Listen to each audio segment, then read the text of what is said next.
Welcome, everybody, to Funeral Nation, episode 43. I'm Ryan Thogmartin. That is Jeff, the funeral commander, Harbison. Jeff, big show, funny show today. Our guest is pretty entertaining. This is probably the least serious show we've done, but there's still a lesson to be learned. I'm excited for it, and we've added a new segment, which we'll get to in a second. But, Jeff, take it away. What do we got coming up? Before we even get started, we need to talk about our fast funding group, right? Our boys from C&J Financial, American Funeral Financial, and Funeral Funding Center. Don't wait on your money. I've said this, I heard it 3 times last week, man to man, eyeball to eyeball. We're not using a funding company and we're waiting 6 to 8 weeks to get our money. Stop. Come on. Use a fast funding group, use some sense, get your money, get paid. I can almost swear we're in the business for profit. We may hear that a little later on. Anyway, today it's going to be my distinct pleasure to introduce our guest as one of the industry superlatives that really uses his head, okay? And our spotlight's coming from Louisiana. The WTF is you need to think big. So Ryan, the buzz this week. Saw a pretty cool article you had posted on Connecting Directors.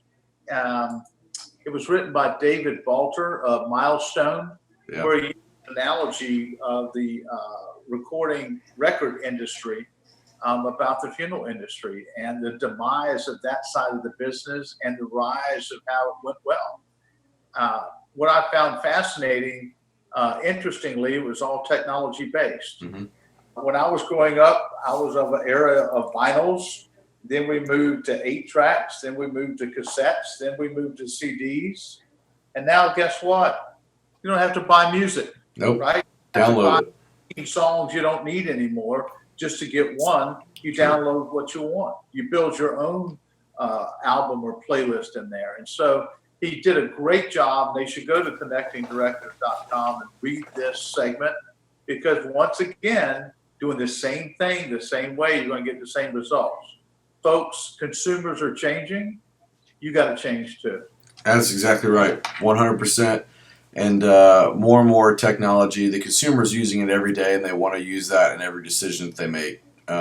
Buying death care services, and it isn't any different than the other things that they research online. So, that was a really good article. It's generated a ton of buzz on Facebook through our Facebook page. So if you have not read that, visit connectingdirectors.com and check that out.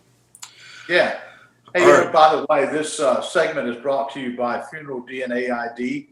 Another thing we use when you cremate a body, all of the DNA is destroyed. Give the family the option whether they want to save their deceased loved one's DNA or not. Anyway, let's roll that promo. You can't predict the future, however, you can protect your business and the families you're serving. Funeral DNA ID kits that collect and preserve DNA during the cremation and burial process. Swab, spot, seal, legacy preserved. For more information, please visit funeraldnaid.com. Ryan, we're rolling out a new segment today. We're going to call it the More You Know Minute, where FNers can send us questions and answer from our respective areas of expertise. So you're going to be the first guy on deck, all right? You're the lead hitter. This question comes from Mark in Wisconsin. You have 1 minute to answer. All right. Should I post obits on my Facebook page? Loaded question. If you're a smaller funeral home and you don't have a lot of content going out, obits are not a bad thing to post. If you're a larger funeral home and you've got 3 or 4 or 5 obits going out a week or multiple a day, obituary app inside of Facebook is the way to go so you don't fill the newsfeed up with unengaging obituaries. So we gauge our clients' engagement based off the number of obituaries they're posting and determine whether or not they should have an app versus going through the newsfeed. There are benefits to both. Each client, each funeral home is different based on call volume and the current engagement of the page. Was that a minute? Yeah, that's actually excellent advice. So, hey, if you want to know more, what do they need to do, Ryan? They can email us, and we've got an email address, ryan@disruptmedia, and we can get those questions answered, or you can go through the funeralnation.tv website and there'll be a button on there to send in questions through a form. So make sure you send us the questions, and we'll answer them. There you go. All right, Jeff. Now it's time for our guest. This is going to be great. This is entertaining. Please watch it. But who is our guest today? Ryan, our guest today typically tells everybody how to use their head in the business. However, he's taking it to a new extreme. Okay. Let's talk to Dan Asad for a few moments. Roll that interview. Dan, welcome back to the Funeral Nation show. Good to have you. Good to be had. Hey, look, a lot of folks know you out here in the cemetery and funeral world as the founder of the Foresight Companies consulting firm. Will you share with us a little bit about what Foresight does? Jeff, basically we're financial management consultants. We take the normal routine things that a business does and we apply them to the funeral and cemetery world and try to help our clients increase their profitability. Profit, I believe that's a good thing out there, folks. Profit is a good thing. Well, Dan, so this is the second time you've been on the Funeral Nation show. We had you on episode 30 when we announced that the funeral commander would be joining you as part of the Foresight Companies. Tell us why you possibly are regretting that decision. You know, Ryan, I love the fact that my next stage of life, I am getting a brand new job, and that is a golf ball loser. I am going to lose golf balls for a living. Sounds perfect. I do it very well. But I'm also going to be more observant because this golf ball, with a little smiley face on it, was lost. It was a tee shot off of this guy's golf club, his driver, and he hit it into the desert. Now, most people, when they hit a ball in the desert, they let that ball go the way of all good flesh. They drop another ball on the green grass, and they play it from there, but not this guy. This $50 golf ball meant so much to him that he went into the snake-infested desert to find it. And you know what? He found it. Unfortunately. And then he decided to try to play the ball out of the boulder, snake-infested, cactus-strewn desert. Anybody can play from the fairway. I mean, what challenge is that? So I'm standing, Dan is in a cart behind me to my left, about 30 yards or so. I'm facing a different direction. I'm hitting the ball out of the desert with a 5-iron. I hit the ball squarely. The ball then made a funny sound because it ricocheted off of a rock/boulder. And then I heard, ow! Behind me, the ball ricocheted off with Dan moving forward in the cart and struck him right here, or actually right there in the head, this ball. Ouch. It wasn't smiling at the time, but it's smiling now. Well, the good part about this, too, is it then prompted secession discussions, right? Well, it's a good thing the Key Man life insurance was not yet in force, Ryan, or else the investigators would have had a lot. I couldn't have set him up in front of me and hit him with a golf ball. But anyway, moving behind me, come on, ricochet rock. It's still in the fairway, right? Yeah. Well, after it hit my head, it actually wound up to be right on the fairway. Yeah, so it wasn't all bad. Well, Dan, you spent a lot of time telling people to use their head in the business of doing business. Any advice for when you play golf with Jeff? Yeah, just one piece of advice. My new golf hat. Bye, Funeral Nation. So there you have it. I'm looking forward to playing on your team, Ryan. And the best place to be is perhaps out in front of me, not behind me while we're playing. Sounds like it. That's pretty spectacular, man. Well, that's good stuff. Well, hey, both times that we've had Dan, on the show, he's offered some really good pieces of advice. This time is just wear a helmet when playing golf with the commander. That's it, and pay attention to what you're doing and use your head. And that man is right on point there. Fantastic. That's a great story. All right.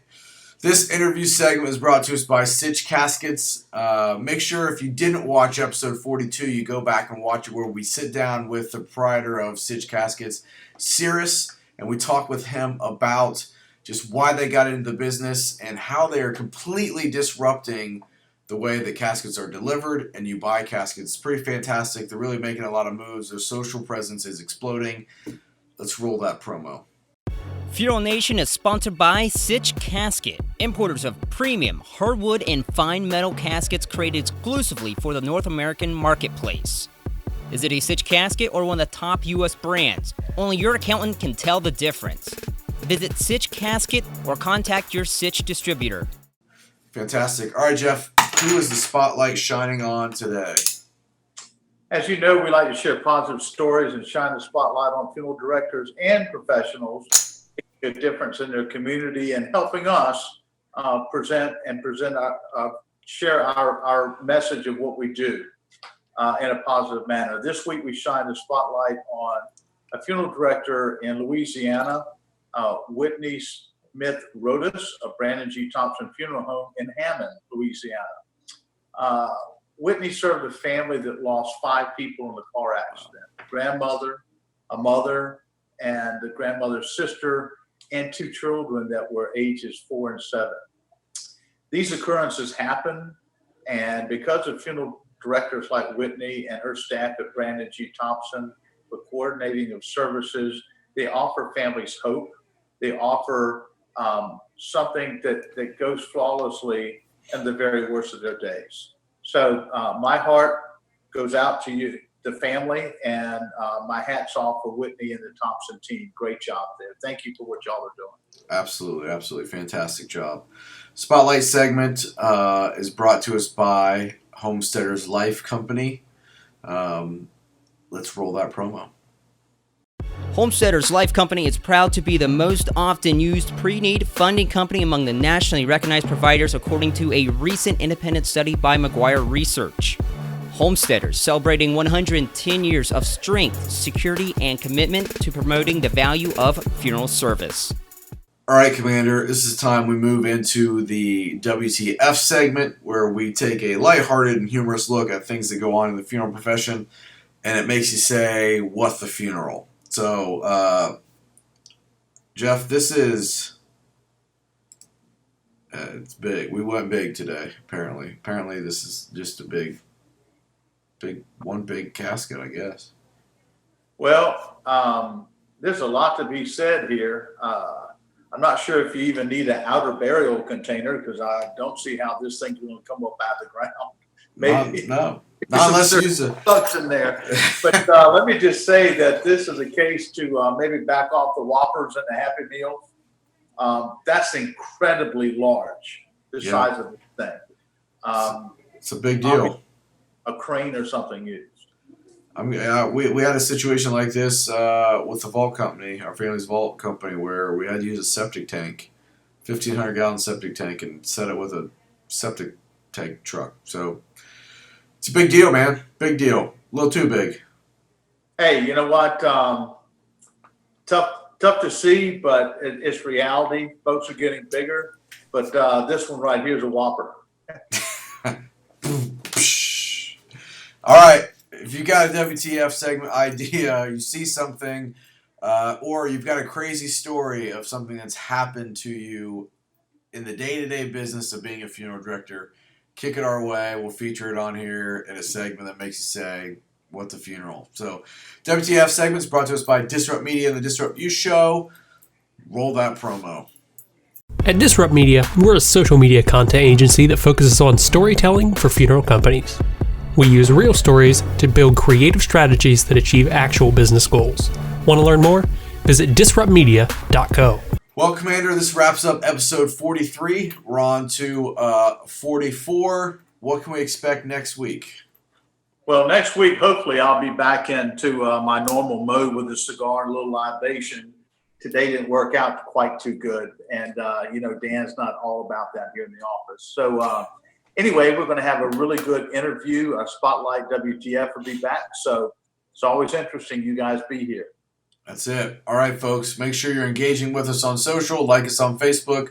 Retweet us on Twitter. And make sure you're sharing. If you find anything of value in here, tag somebody in the comments below. Let's share this thing around. And make sure you're subscribing to our YouTube channel so you can be updated when we upload a new episode. Until next time, have a great effing week. Out here.